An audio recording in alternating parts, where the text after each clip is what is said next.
everybody. We're here to talk about a very serious problem with animal cruelty that we face globally. We don't have to all be vegetarians to promote ethical treatment of animals.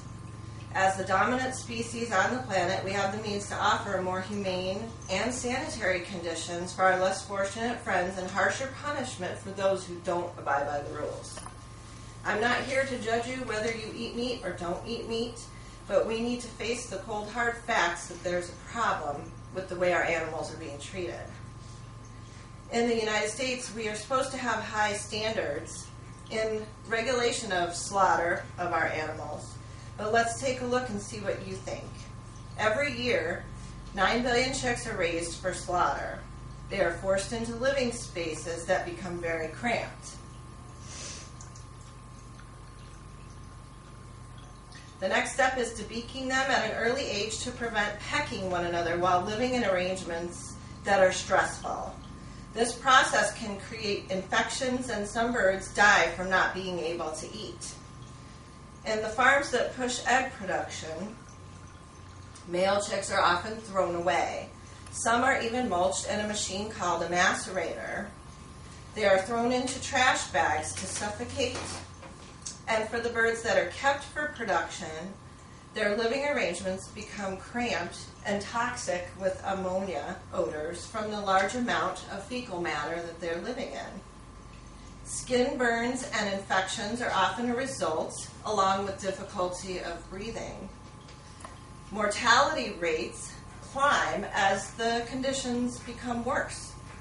In hen houses, they are forced to live in cages. They're called battery cages. Some birds cannot handle the stress and fail to thrive. The deceased birds are often thrown into piles, carts, boxes, trash cans, whatever seems to be convenient. Chickens may not be cute and cuddly creatures, but they do suffer and they do feel pain. One procedure that is commonly used is forced molting.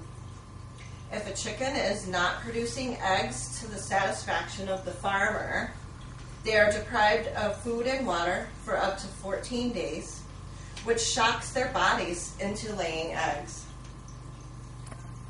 Unfortunately, this process can kill the birds. The infections they endure are horrific. Some birds escape from the cages and fall into the feces below, which can also kill them. All the survivors are hauled to the slaughterhouse, and as you can see, there's a lot of birds that are going to go. Once they arrive to the slaughterhouse, they first string the birds by their feet and give them an electrical bath that stuns them. However, many are not unconscious when they get there and feel their throats being slit. Some are alive until they are immersed in boiling water. The remains are, again, dumped into piles. I wish I could tell you that the procedures for cattle are better, but I can't. Cows are equally tortured. From birth, many male calves are used for veal because they don't produce milk.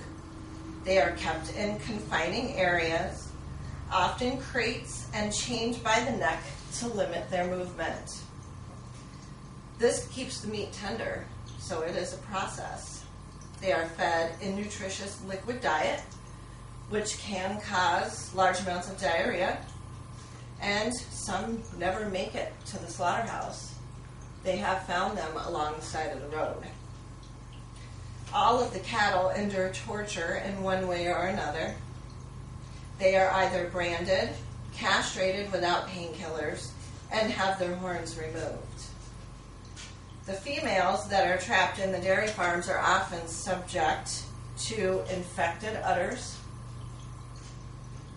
and overproduction of milk from the steroids and antibiotics they're continuously given. Malnutrition plays a role in the feeding lots. 39% of cows are sick by the time they reach the slaughterhouse. Rounding them up for the ride often brings premature death as they are deprived of water and endure excessive heat for their ride. if it happens that they are thrown out. Once they arrive to the slaughterhouse, they are forced through a chute and a large bolt is driven through their skull. In this attempt to knock them out, some are still coherent while being strung up by their feet. Then their throats are slit. Their blood is then drained and their heads are removed. Again, all unused body parts are usually thrown in the garbage. This cruelty is not limited to farming.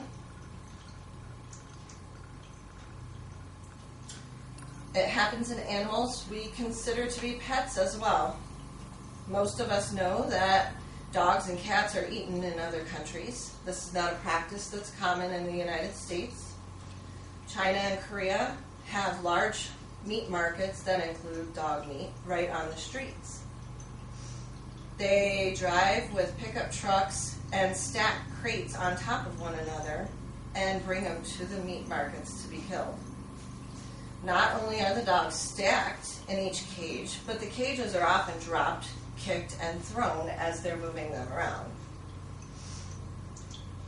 It is often a practice to kill a dog in front of the other dogs to scare them. This is a tactic that is believed to keep the meat tasty. The skin on the dogs are used to sell as fur.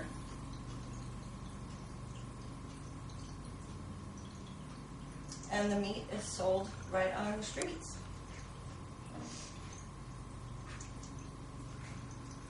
I have to stop here because it's very disturbing to me. So on a happier note, I would recommend visiting the site for PETA. There's a lot of valuable education and information on there. This will help us become more aware globally of the problems we face with animal cruelty, and it will spread the knowledge. I'm not here to convince you one way or another, but I think while our animals are here, they deserve better than what they're getting. There's a lot of things we can do to keep our animals happy before they're slaughtered. And dogs and cats I can't include into that for myself. I can't imagine having my dog be on my dinner plate. And that's it.